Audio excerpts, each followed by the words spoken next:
Konnichiwa! The UFC is off to Japan this weekend. We'll look ahead to Edgar versus Henderson, Rampage versus Bader, Mark Hunt, Czech Congo, Jake Shields, Sexy Yama, plus other MMA news and notes. Yokoso in the cage.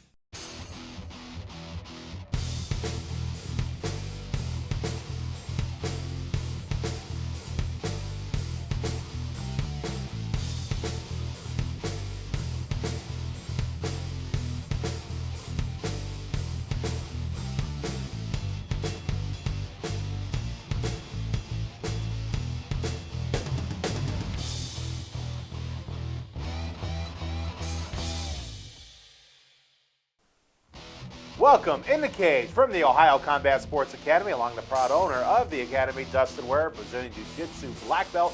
I am Milan Jordan. Got a jam-packed show for you this week, folks. We're going to talk about UFC 144 as the Ultimate Fighting Championship heads to Japan. And also we have a quick recap of last week's UFC on Fuel TV fight card.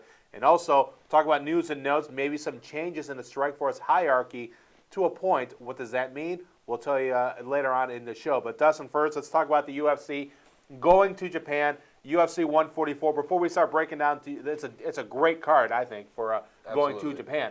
Before we start breaking down the fights, let's talk about the UFC going to Japan first off, that in itself, but also everything that country has gone through in the past year. That's definitely got to be a real boost for them as well. Yeah, I really think the Japanese fans are really going to embrace the UFC's return to Japan. Obviously, they've had a lot of unfortunate things happen in Japan the last 12 to 15 months, and this will hopefully be a highlight to bring a lot of the home fighters back home, Yushin Okami and some of the other fighters to have the opportunity to fight there in front of their home crowd, but also fan favorites over there, such as Quentin Rampage Jackson, and obviously Ben Henderson's got quite a following, as well as Frankie Edgar. So I think the UFC going back there, it's always a good thing to expand, especially and really where it's all begun. I mean, we give a lot of credit to Brazilian Jiu-Jitsu and Brazil being the birthplace of modern MMA, but at the end of the day, we all have to pay our respects to Japan in one way or the other. So I think it's going to be a great opportunity to showcase on a huge stage. You know, Japan MMA generally is fought like pride style with the ropes. Cage fighting is coming to Japan. I mean, do you think that's a huge difference with MMA fans in Japan? And I know they're pretty respectful of the sport in general, but do you think that maybe deters them at all, or they just want to see fighting? No, absolutely not. I mean, the Japanese fan, there's nothing like it on earth. I mean, back in the days of Pride, we keep going back talking. You can't really talk about MMA in the last 15 years. When you talk about Japan, you think Pride. Absolutely. But when they would do shows at the Saitama Super Arena, we're talking 90,000 people, and you could hear the feet of the fighters moving across the canvas. There was so much respect for these men as they stepped into the cage or stepped into the ring. Having it in a cage, I don't really think it's going to do anything to the overall appeal or aesthetics of the Japanese fan. They respect the fighter. As I mentioned before, the Omoto Damashi, that the Japanese respect, the fighter spirit, the warrior spirit. They don't really care if it happens. I mean, look at sumo. It happens in like a sand pit with a circle around it. It doesn't really matter where these fights take place. It's the warrior mentality. It's the samurai mentality of these individuals getting into the cage and willing to do whatever it takes to put on a great show for the fan. That's why guys like Quentin Jackson are revered in Japan. Yeah, and also guys in the past like Mark Coleman, Bas Rutten, just to name a few. All right, UFC 144, again, going to Japan at the Saitama Super Arena, which should be just absolutely a great atmosphere. But the main event will be for the UFC Lightweight Championship. The champion, Frankie Edgar, goes against Ben Smooth Henderson. And I'm really intrigued by this match. There's a couple matches I'm intrigued by on this card, but this one, just because of the fact both, Ben Henderson, former WEC light champ. A lot of times when a champion goes against someone, the challenger generally isn't used to going 5 rounds. Well, Ben Henderson has. He's not afraid to go in the distance. As a matter of fact, all 3 of his UFC fights have been by unanimous decision, including a win over Clay Guida last time out. While Frankie Edgar, here's interesting for you. This is the first time since 2009 he's fighting someone other than Gray Maynard or BJ Penn. Yeah, I mean, I really like this fight. Now, I was actually talking to some of my students the other day about this matchup, and we'll give my picks shortly. But, I mean, I really think this is a fight that is going to push Frankie Edgar in a lot of ways. But in the exact opposite direction, Ben Henderson's never really fought a buzzsaw kind of like Frankie Edgar. The guy doesn't really go away. He's got phenomenal conditioning. This is the kind of fight that the Japanese fans will endure. The UFC is going to, really hype up this fight, and they did a great job of it thus far. So I'm really excited about this, this main event. It doesn't even matter if this fight was wherever. It could be here in the States or in Japan or Brazil. It would have been a great fight. Yeah, Frankie Edgar, exceptional wrestler. Ben Henderson, pretty good wrestler. Edgar has great cardio. Ben Henderson, he goes at a frenetic pace, but he doesn't stop. He doesn't know how to slow down. He's gone crazy for 15 minutes, 25 minutes in a fight. He doesn't know how to slow down. Does good submission work, which I think the Japanese fans will like there. So this should be a very intriguing fight. And, Ben Henderson doesn't have a slight reach advantage. I don't know if that's going to make a difference. But as far as breaking this down here, I mean, do you see the fact that where, Ben Henderson's pace will be too much for Frankie Edgar to go? Or basically, I think the way this fight's going to break down, and whoever dictates the tempo is going to win the fight. Frankie Edgar likes to grind it out there, whereas Ben Henderson just goes Tasmanian devil type pace and just basically beats the crap out of you for 15, 25 minutes. Yeah, I mean, I think when you come down, if you're really just trying to pick out what's going to control or what's going to dictate what happens in this fight, I really think Ben Henderson's is a bad matchup for Frankie Edgar in a lot of ways. I think not so much his length, but his ability to use his kicks really well. He's not going to be afraid to get taken down. And now, granted, Frankie Edgar was able to stop Gray Maynard from taking him down, but Henderson's not going to look to take him down. Henderson's got, in my opinion, better jiu-jitsu. He's got a more credentialed jiu-jitsu background than, say, Frankie Edgar. Edgar's the better wrestler, and I think he's going to try to use that to keep the fight on his feet, which really isn't going to be an issue because I don't think Ben Henderson's really going to try to get this fight to the ground. I think he's going to want to try to stand it up, kind of play the inside-out kind of game. And if he does end up on his back, he's not afraid to use his jiu-jitsu. Like I said, I think he's very comfortable there. So it is definitely a contrasting style in terms of the matchup. But for some reason, I just really think Ben Henderson's has just a few attributes that's going to make it tough for Frankie Edgar. Yeah, and Frankie Edgar hasn't fought a submission specialist like Ben Henderson. I mean, yeah, he's fought B.J. Penn. True. But B.J. Penn is also an accomplished striker, whereas Ben Henderson, he does a good ground and pound. He's a good submission. Yeah, but hold on. B.J. Penn's one of the best lightweights ever and True. one of the best jiu-jitsu practitioners to ever and will have ever stepped foot in the Octagon. This is a guy who in 3 years went from no one to world champion in the hardest weight class and won that world championships in Brazil. So never discredit what B.J. Penn has done from a jiu-jitsu perspective. However, I do think Ben Henderson's a more natural 155-pounder. Not that B.J. wasn't, but when B.J. was fighting Frankie Edgar, it was after many, many years that BJ had already kind of put years in the Octagon. And so I don't want to say he was past his prime because I still think BJ could fight today. He had a lot more mileage on him, on his tires than Ben Henderson does now. And I think Ben Henderson might be slightly, and I don't want to say a smarter fighter, but he's seen what Frankie Edgar, I mean, going into the BJ Penn series of fights with Frankie Edgar, we really didn't know. BJ really didn't know what Frankie Edgar, I mean, yeah, he had a body of work, but we weren't sure what he could do. We weren't sure that he could go 5 rounds. We weren't sure what he would do against the submission specialist. Ben Henderson has got over 100 minutes of footage just from his last 4 fights that he can watch Frankie Edgar and really pick apart what he's done.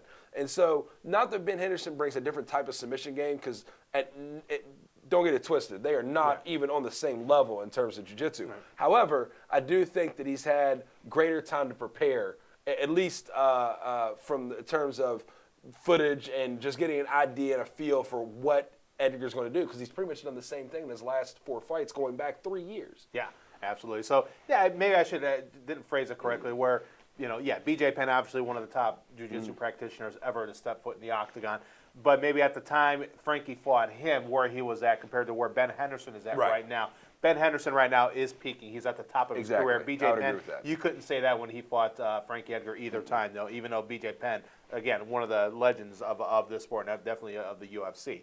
All right, Frankie Edgar and Ben Henderson for the UFC Lightweight Championship. That is the main event at UFC 144 in Japan, coming up this weekend. This card is a stacked card. You mentioned Quentin Rampage Jackson, very popular in Japan. He's going up against Ryan Bader. Czech Congo's on this card.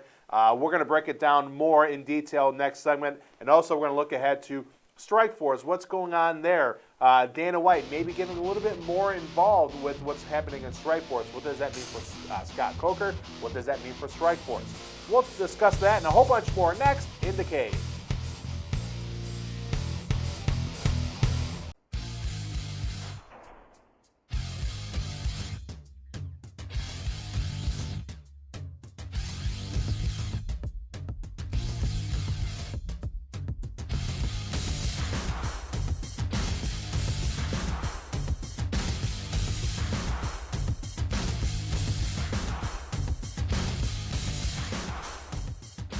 The Ohio Combat Sports Academy, Central Ohio's premier MMA training facility.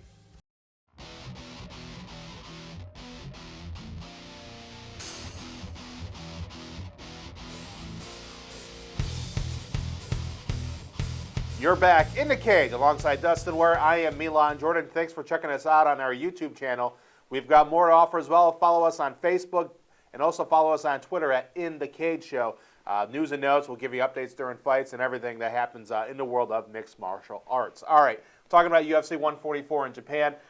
Frankie Edgar, Ben Henderson, main event. Also, the co-main event in that card, very popular in Japan. Quinton Rampage Jackson, who basically tweeted his way to get on this card. One way or another, Rampage was going to be on this card. He's on this card. He's going against Ryan Bader. And for Rampage, he's coming off a loss to Johnny Bones Jones, while Bader, he's on a 2-fight losing streak. So actually, he's lost 2 of his last 3. He KO'd Jason Brose last time, but still, both guys need a win here. You know, that is true. I will say that. But when you really look over the body of work that Quinton's had since 2005 in the Octagon, he's lost to John Jones, he's lost to Rashad Evans, and he's lost to Forrest Griffin. I mean, really, out of the span of almost 9 fights, he's lost to 3 past champions. 2 past and 1 current.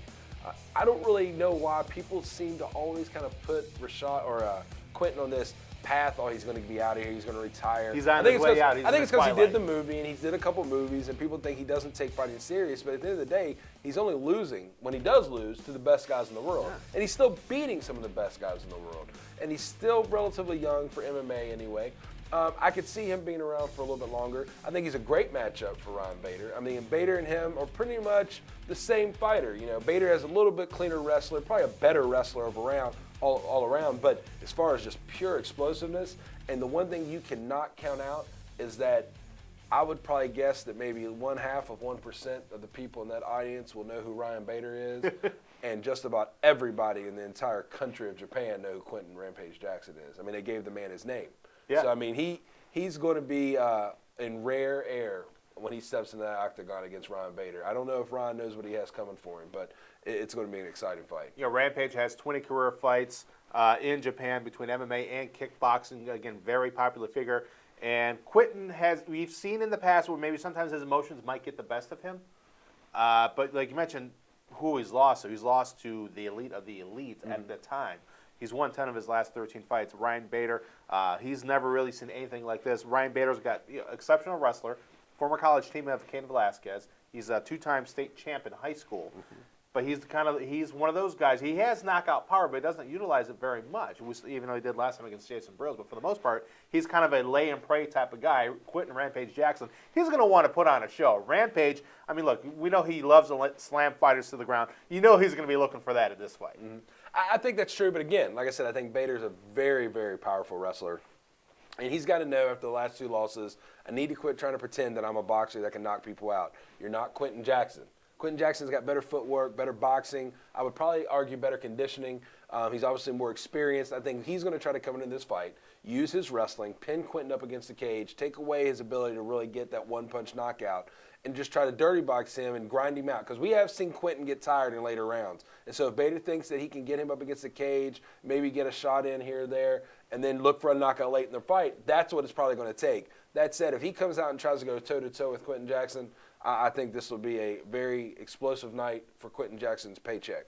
Absolutely. He will get knockout of the night. There you go. And, that will send home the Japanese fans very, very happy. All right, this card, as I mentioned, is stacked. It's stacked with Japanese fighters. It's also stacked with non-Japanese fighters who are very popular. We mentioned Rampage. Also, Mark Hunt, who's a guy who's fought a lot in MMA and kickboxing, 23 career fights. He's on his card. Mark Hunt will fight Czech Congo in the heavyweight division.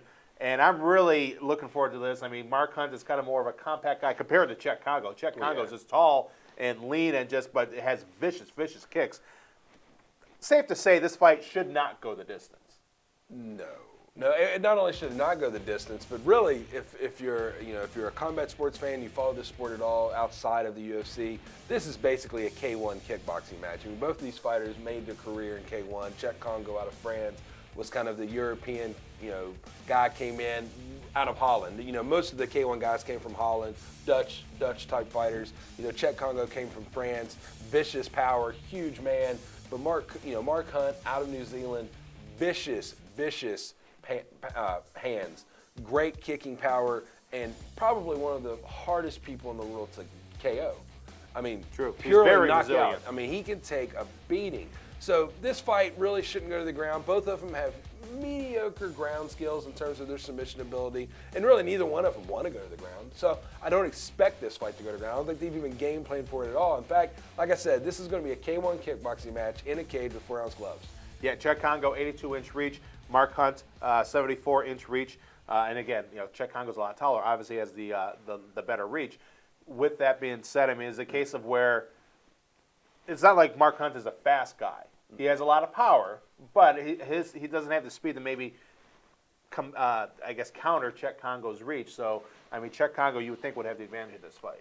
The interesting thing will be to see if Mark Hunt is able to bully his way past Chet Congo's kicks. If Chet's able to use his jab and set up his kicks and really start to wear and tear on Hunt, then this fight could definitely start leaning one way.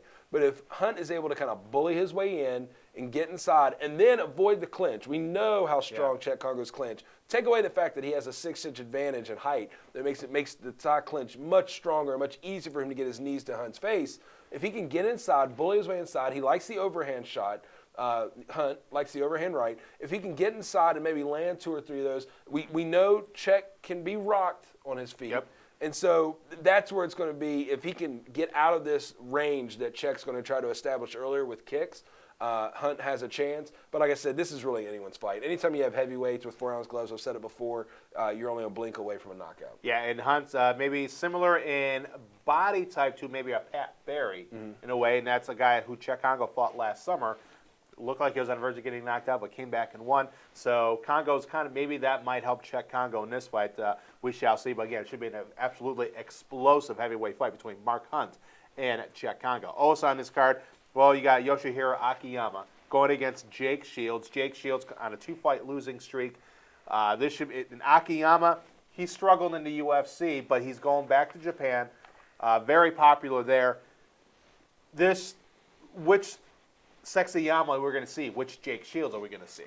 This fight to me is a classic. We're going to Japan. We need a popular Japanese fighter on the main event card. Akiyama's lost his last 3 fights in the UFC. Jake Shields lost his fight to Jake Ellenberger, and then he also lost to GSP. Both of them really need a win. Yeah. I don't foresee the UFC getting rid of Jake Shields, even if he would lose this fight. They kind of hyped him up too much to cut him too soon. That said, this fight potentially has boring written all over it. Yeah. Jake Shields to me I was never a huge fan of his fighting style and strike force. Yes, he has an impressive win over Dan Henderson, but other than that, I was never really blown away by what he brought into the cage. He's a lay and pray guy. Yeah, I mean, you bring his credentials. You look at what he's done outside of the cage. In the jiu-jitsu room, the wrestling. Absolutely, he's elite. But in the cage, he does just enough to win. I think he'll be able to pull off that same game plan against Akiyama. I think this will be Akiyama's kind of swan song to the UFC. He'll definitely, he's happy to fight in front of his fans. Like we said, win or lose, the Japanese fans will support all these fighters. But I think it was more of a thank you, Akiyama, for taking part in the UFC. But this is probably your last fight. Yeah, and if he's going to go out, might as well go out in front of the home crowd there in Japan. So, also real quickly here, just quick, Yushin Okami going against Tim Bosch. I think Okami, one of the top middleweights there. I think he's going to succeed here. Agree? I think he pulls off a great submission win. I think if he stands with him, he'll be in trouble. But I think Bosch is going to try to use his wrestling, and that's where he's going to make the mistake. All right, Bar Palashevsky going against Hatsu Haoki. I'm going to go with Polishevsky. I mean, don't know a lot about the other fighter, but Polishevsky's been on a roll as of late. He's got a great set of skills. He's very experienced, and he'll be well prepared for this fight. And he's a guy who has a nonstop motor as well. Absolutely. So, yeah, and then finally you got Joe Lozon going against Anthony Pettis in the lightweight division. That's a good fight. That's going to be a great fight. Why this fight is not deeper into the card, I don't know. Because it's in Japan. Yeah, I guess. I mean, we could bump that Shields fight down as far, But the Pettis fight will be great. I mean, we know. I mean, no one else pulls off the kind of antics he can pull off in the cage. Lozon has got one quitter hitter power in his hands, and really has amazing ground skills. So I think if it goes to the ground, he'll submit Pettis quickly. Pettis is really going to have to work on his wrestling, try to keep this fight on his feet. Yeah, and Pettis has that explosive power as well, so we'll see there what will happen in that fight. Yeah, UFC 144 in Japan this weekend. We'll give our picks a little bit later on the show for the four main cards fights on the card that we broke down earlier. All right, coming up, UFC was on Fuel TV last week. Great welterweight fight. What does that mean for the welterweight division? Also, some news and notes going on around the UFC and also Strikeforce. What does that mean for the future of either organization? We'll tell you next in the cage.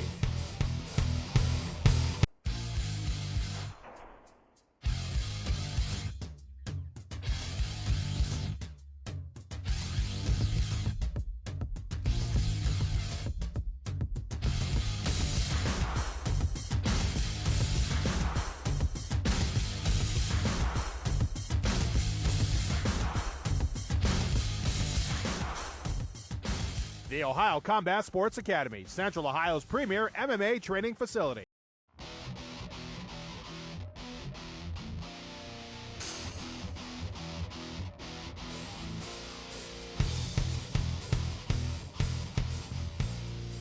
Back in the cage, I'm Milan Jordan, he's Dustin Ware, and last week UFC made its debut on Fuel TV as part of its first year of the 7-year Fox deal, so they're on all sorts of platforms for the Fox Broadcasting Network. Last week they were on Fuel TV. Main event, Jake Ellenberger going against Diego, the man formerly known as Nightmare, now the Dream Sanchez, and maybe a possible welterweight contender fight here. Jake Ellenberger comes out with a unanimous decision win over Diego Sanchez. A great fight. And let me ask you this, Dustin. With this fight, okay, GSP, we're not sure when he's coming back to fight Carlos Condit. He might come back in October. Carlos Condit said he's willing to wait. However, that will be about 8 months between fights. Is Jake Ellenberger a guy who could step in and fight Carlos Condit in the meantime? I think that'd be one great fight. Yeah, I mean, I definitely think he's done enough. He has a recent win that kind of propels him to that level of maybe stepping in and fighting Condit for an interim of the interim welterweight title, I guess. It'd be interesting to see from a business perspective how the Fertitas and how Zuffa would want to handle that. I mean, it is kind of weird that you'd have your interim champion fight someone else other than the champion. So how do you really defend an interim title when the other champion's coming back? It's not like he's fighting Nick Diaz either. Right. He's not fighting Diaz. I mean, I think it would be an interesting fight. I think it would be actually a great fight for the fans. Interesting from the business side of things. It'd be interesting to see if they're willing to do that, because then if he loses, then you have Ellenberger, and so I think it would be it'll be interesting to see how the Fertitas, how Zuffa plays that out. But as far as is he ready? Yes, I think he's ready. Does he deserve it? I think he deserves it. I think if it's not him now, then have him fight the winner of the Condit. Have him fight again, and have him fight the winner of the Condit GSP fight early next year. So I definitely think he's in the mix now. He's in the conversation. Yeah, and Ellenberger, last time out, a very impressive win over a quick win over Jake Shields, and again defeating Diego Sanchez. Sanchez, meanwhile, he's one of these guys who, he won his first 18, 20 fights in a row or something like that. He had a lot of hype. Very unique cat, very unique character there. And then lately, he's kind of bounced back and forth between 155 and 170. It looks like he's found a home in 170, but is he kind of maybe on his way down? Maybe not like he's scrap heap or anything like that, but he's not really amongst the elite of the weight class. He kind of reminds me of like a Stephan Bonner. I mean, this is a guy who he made his name on The Ultimate Fighter, even though he had a lengthy career coming into The Ultimate Fighter. A lot of people regionally, especially the southwestern United States, New Mexico, California, knew who he was. He had fought in King of the Cage for years. He got on the show. Everyone thought he was kind of a weird, odd person. Yeah. He's also had some changes in his camp. I mean, his entire earlier part of his career, he was with Greg Jackson down in New Mexico. And then midway through his run in the UFC, he switched camps, moved to San Diego, trained with Saulo Ribeiro, one of the greatest Brazilian Jiu-Jitsu teachers and coaches ever, competitors, started training with him, said he really learned how to do jiu-jitsu, even though he was considered a grappler most of his career. Started training jiu-jitsu with them. They're really not known as an MMA camp. We saw some miscues in his career with some of his losses and decided ultimately to move back down to Greg Jackson's. I think he's always been kind of a fringe psychologically. I think he's kind of a fringe fighter in terms he lets his emotions control too much of how he reacts and how he acts in the cage.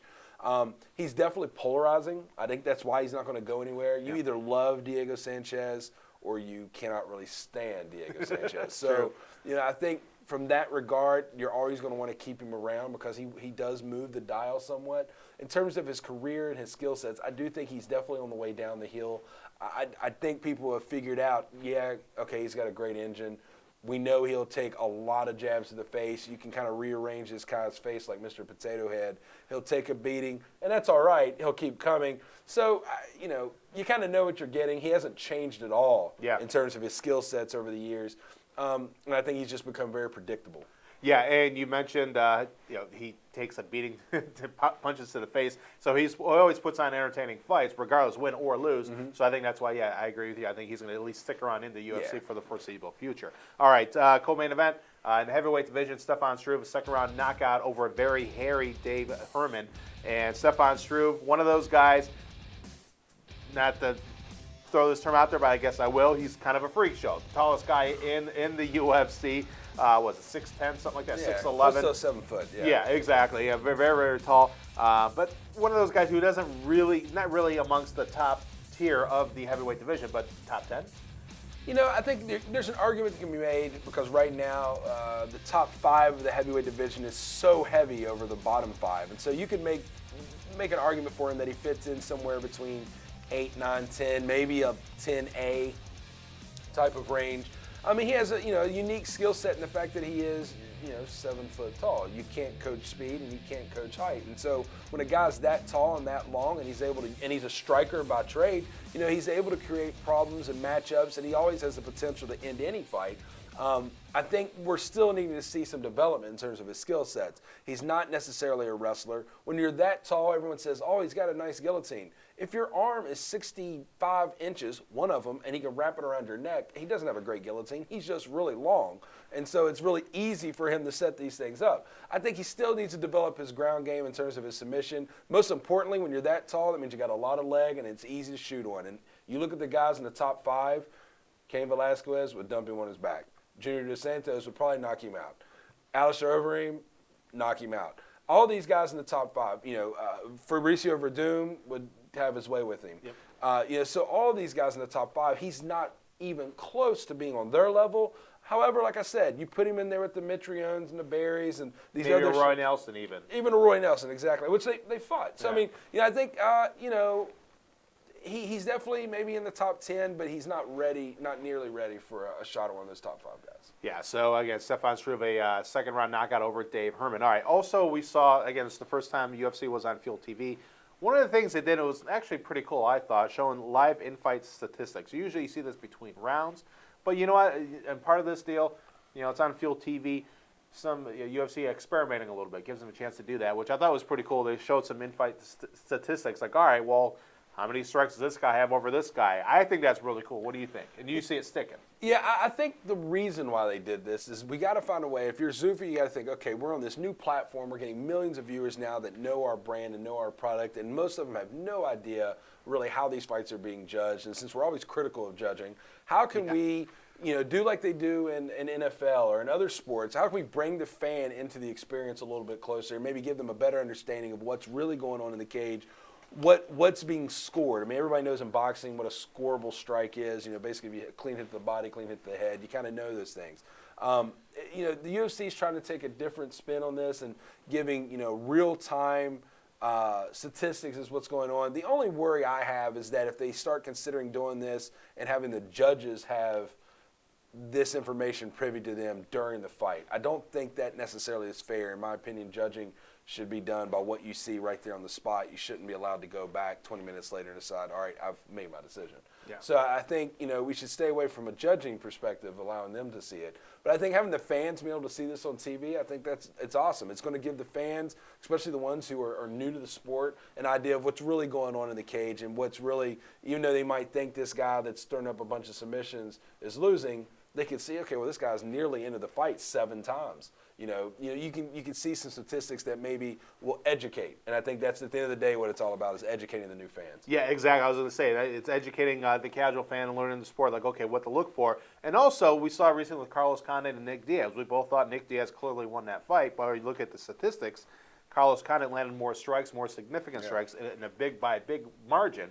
So maybe if you see this during the fight, maybe you start thinking, okay, well, maybe if Carlos Condit wins this fight, it won't be as surprising. Right. So, or whether you agree with it or not, at least, in that sense, to where you'll understand at least maybe what the judges could possibly be thinking, if you can ever get into a judge's mind. All right, coming up, we're going to talk about more news and notes. Dana White wants to get a little more involved with Strikeforce. Very interesting. What does that mean for Strikeforce? What does that mean for Scott Coker? We'll discuss it next in the cage.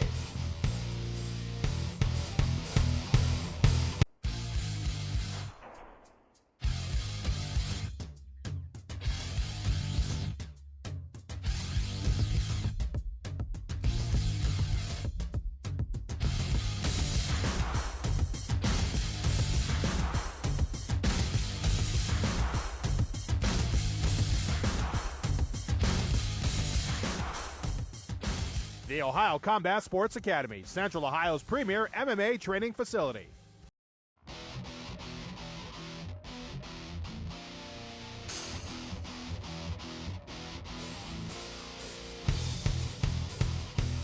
All right, welcome back. Final segment of this week's show. He's Dustin, I'm Milan.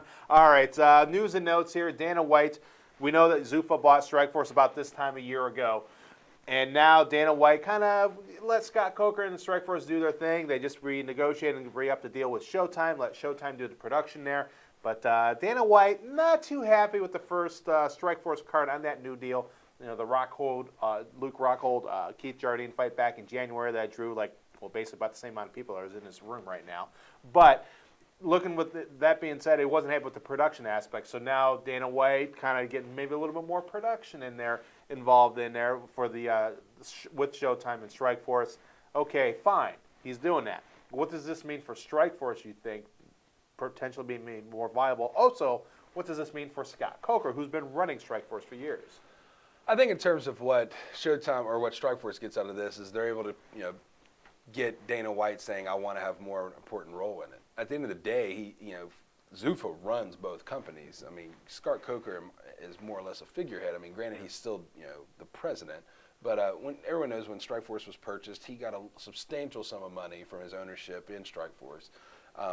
We've seen him before at events. He kind of almost looks lackadaisical at his care whether or not what's going on with the fights. When we saw him in Cincinnati, I mean, there were like 13 people there, and he was okay with that. So I think, it's more of a show than anything, having Dana White saying, you know what, I'm gonna take control of this. We're gonna bring Strikeforce up, hoping that people will hear that, see that, and the fans are like, oh, we need to get behind this. The UFC is really going to start.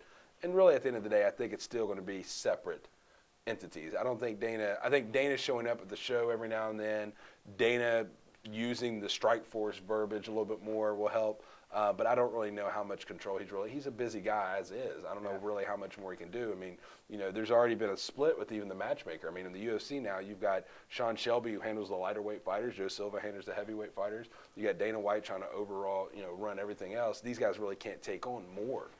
So I just think more or less it was a way for them to hopefully draw some attention to Strikeforce, making people feel that it's truly a partner, not just an ownership partnership, but a true partnership between the UFC, the big brother and the little brother. And here's what's interesting, what Dana White said recently, is that now he said he's, quote, really excited for Miesha Tate, Ronda Rousey. Dana White's not been the biggest proponent of women's MMA.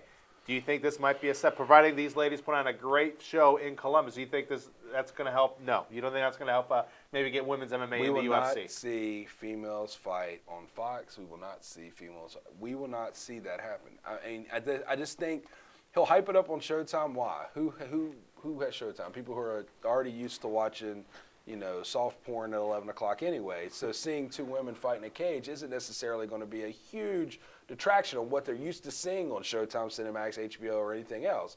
But putting them on prime time on Fox with potential 20 million, 100 million people watching them, the UFC will never.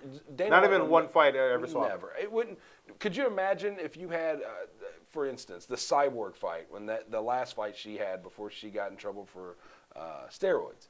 I mean, she literally beat the brains out that girl in like 40 seconds. And most people, as you walk into the ring, saw that they shouldn't have been in the cage together. I think it puts such a for the average fan, for the casual fan, especially for the casual new female fan or parent that's watching this, I don't really know if they're ready for that. I'm not saying it would absolutely, I am saying it'll never happen, but I just don't think that the UFC will ever be ready to take that step. We'll let Strike, and I've said before, I think the reason why Strikeforce is viable and the UFC won't get rid of it is they don't really know what to do with the female division. When Carano looked like she was going to go away and Cyborg was kind of beating everybody up, they kind of probably thought, good, if they all go away, we have no one else to fight, then so be it.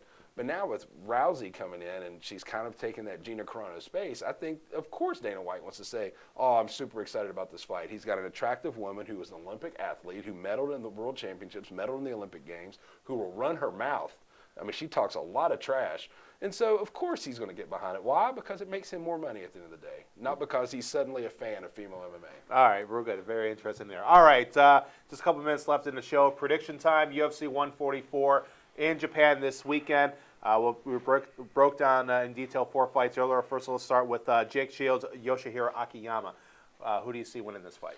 Jake Shields in a boring fight. I mean, I just think he goes in there, he uses his boxing, and he lays on Akiyama using his wrestling and just kind of lays in praise. I just think this is a drawn-out fight. It may be a stoppage at some point, but I see Shields winning this fight. Yeah, I see Jake Shields winning this fight as well. Again, he needs a win. He's more viable. He's more, I guess, closer to his prime right now, whereas Akiyama is on his way out. Maybe this is, you mentioned, his swan song in Japan. Okay, Mark Hunt, Czech Congo, a couple of kickboxers going at it. I think it's going to be a short fight, but who do you think is going to win? I'm going to have to go with Czech Congo on this. I mean, I think, Mark Hunt can take a lot of punishment, but I just think the overall size Czech Congo is going to bring.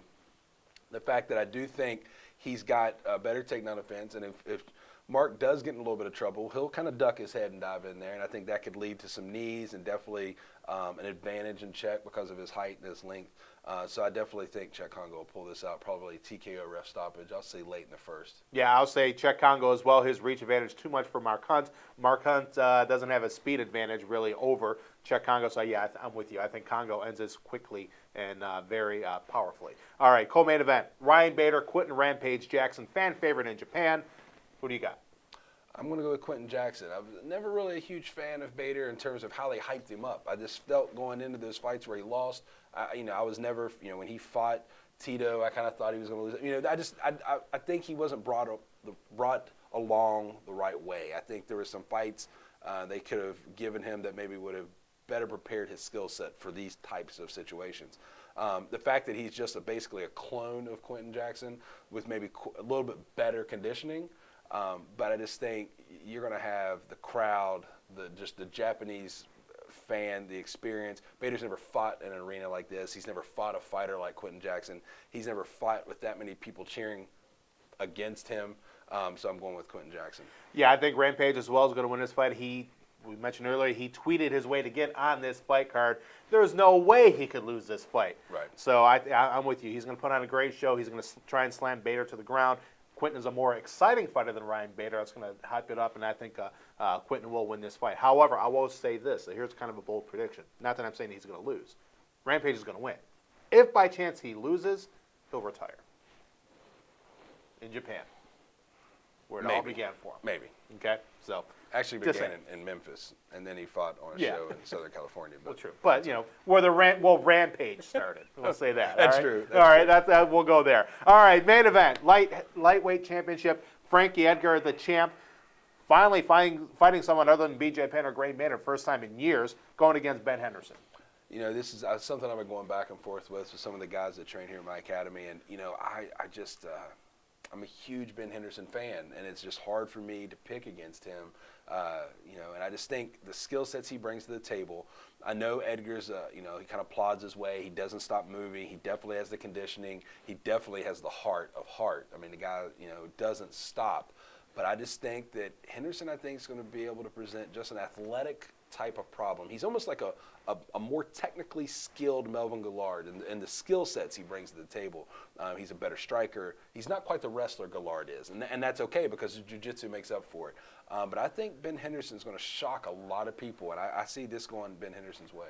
This boring predictions. I agree with you, man. I think Ben Henderson's going to win as well, and for the same reasons you mentioned, he's more athletic. I think his athleticism is really going to benefit him in this fight. Mm-hmm. And both guys they're used to fighting with adversity and how they deal with it in different ways. I think Ben Henderson does it in a way to where he will actually finish a fight. He's more likely to finish a fight than Frankie Edgar, and I think that's why Smooth is going to walk out of the Octagon come Saturday night as the new UFC lightweight champion. All right, UFC 144 in Japan. It should be a great card, stacked card. Next week, pretty special show we got going for you. Strikeforce coming to Columbus, returning to Columbus, Nationwide Arena, the main event for the women's bantamweight title. Miesha Tate puts her belt on the line against Ronda Rousey. Also, KJ Noons is on this card. Paul Daly's on this card, and a whole bunch of other guys. And this is what we're gonna break down, preview the card next week. And also, the pre-fight press conferences will be there. We'll be interviewing some of the participants, so you definitely want to check that out. We'll be back next week to break that all down.